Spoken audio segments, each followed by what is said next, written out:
njengombhali.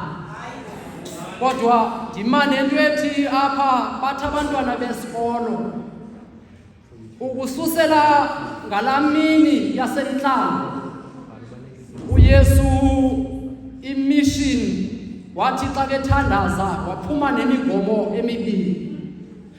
Rhamente entle ethandwa lilizwi likaThixo. Uphuma nenkonzo yempiliso. Into yesibini waphuma nokuzuzwa kwemiphefumlo. Zizinto athe xa kephuma entlango ezo waphuma nazo apha uYesu. Kodwa simbhaqa apha xa kephuma ebheke eNazaretha, ngoba kuyanyanzeleka ukuba xa uphuma kwindawo yakho yokuthandaza ubheke ekhaya. Kodwa xa ufika ekhaya kuba nezinto njengegoduka marhamente amahlabhetesha uThixo ofikayo ekhaya pha njengegoduka besifika simiswe ebuhlanti pha ekhaya utatomkhulu atshisa impepha athethe nabantu abadala esithi makuqhame kwande sigoduke sibheke kwiindawo zethu zokuphangela. Marhamente amahle abhetesha uThixo sibulaleke ubusuku bonke kodwa asabambi santo. Kodwa ngelizwi lakho ndiyakwehlisa umnatha. Kodwa ufika apha xa ifika apha eNazaretha uYesu afumana ileta yayibhalwa ngumprofethi uIsaya esithi inkosi ndithumile ukuba ndishumayele iindaba ezilungileyo. Sogqiba wayibuyisela ileta kumntu ebemnika. Marhamente amahle athandwa lilizwi likaThixo. Kodwa ithimba likaThixo nxa kefika kweli lizwe udibana lapha nesixeko saseKhaphanahomi. Marhamente amahle kunezixeko apha ezimbini, ilizwe laseNefetali nelizwe lakaZebheloni. Uthi nxa kefika apha abantu behlele kumnyameni babona ukukhanya okukhulu. Mongameli sibulaleke ubusuku bonke kodwa ngokwelizwi lakho ndiyakwehlisa umnatha.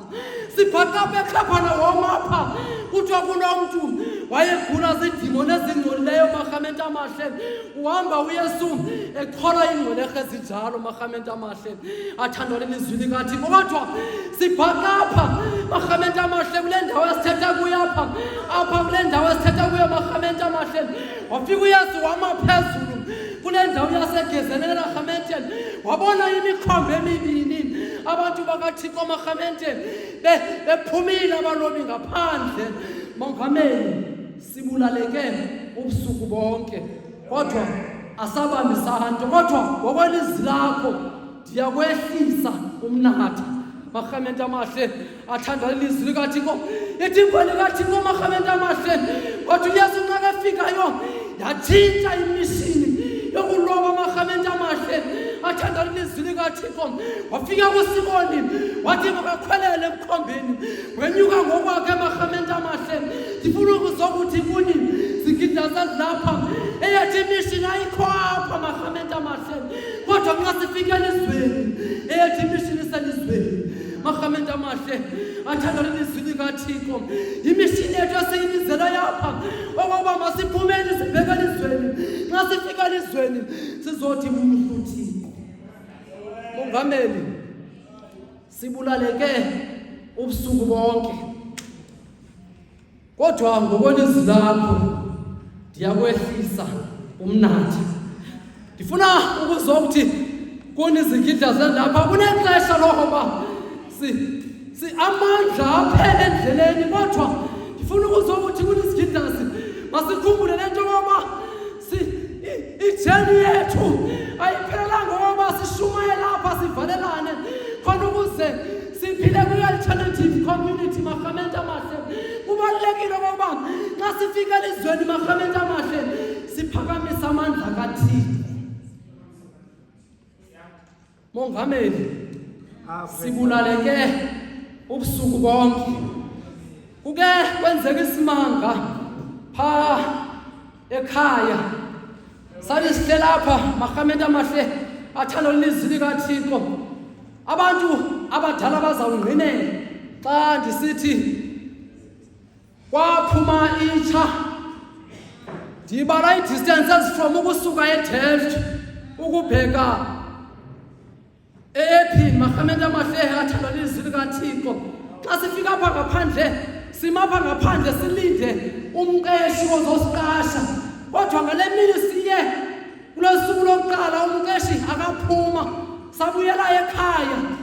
Makamende amahle athandwa lizwi likaThixo. Ngexesha sihlela apha ndacinga into yoba mna ngomzana uzovuka abahlobo bam makamende amahle bavuka kwisuku elilandelayo babuya nento esithi sithathiwe makamende amahle athandana lizwi likaThixo. Mongameli sibulaleke ubusuku bonke, kodwa isimanga ndathi ekuseni makamende amahle ndathatha izinto zam izikhobo ndaphuma ndabheka kwindawo yokucilongela umphefumlo. Nxa ndifika apha egeyithini ndaqonda ndizawuma ngaphambili kwi-first row. Waphuma umqeshi, uphuma kayi-1 ngosuku. Wathi nxa kephuma umqeshi makamende amahle wathatha kwi-first nansi kwi-second row engasemva wangena nabo ngaphakathi makamende amahle athandwa lilizwi likaThixo. Ndacinga okoba makamende amahle kukhona ilitye apha ndame enkoyinkoyini makamende amahle athandwa lilizwi likaThixo. Mongameli sibulaleke ubusuku bonke, kodwa ngokwelizwi lakho ndiyakwehlisa umnatha. Ndizothi kuni makamende amahle athandwa lilizwi likaThixo, ilizwi likaThixo makamende amahle lethi ekuqaleni konke lisigcine makamende amahle. Bayilizwi likaThixo uthi ekuqaleni konke makamende amahle lisiqokelele ilizwi likaThixo. Sikulibale konke ukwephuka kwethu makamende. Nxa sifika elizweni, ilizwe lingaboni thina kodwa libona uThixo namandla. Wathi nxa sihambayo makamende amahle makamende bathi abantu nxa besijongayo abantu babone siskima phakathi kwelizwe makamende, ngoba uKristu esimumbathayo uKristu osinika amandla. Mandiniyeke bantakwethu, ndizothi kuni makamende amahle ekuqaleni konke makamende amahle uThixo wethu uThixo othi uThixo wethu nxa sihambayo uThixo wethu nxa simane sisiwe uThixo wethu amane siqokelele uThixo wethu ngoku nangona phakathi. Amen.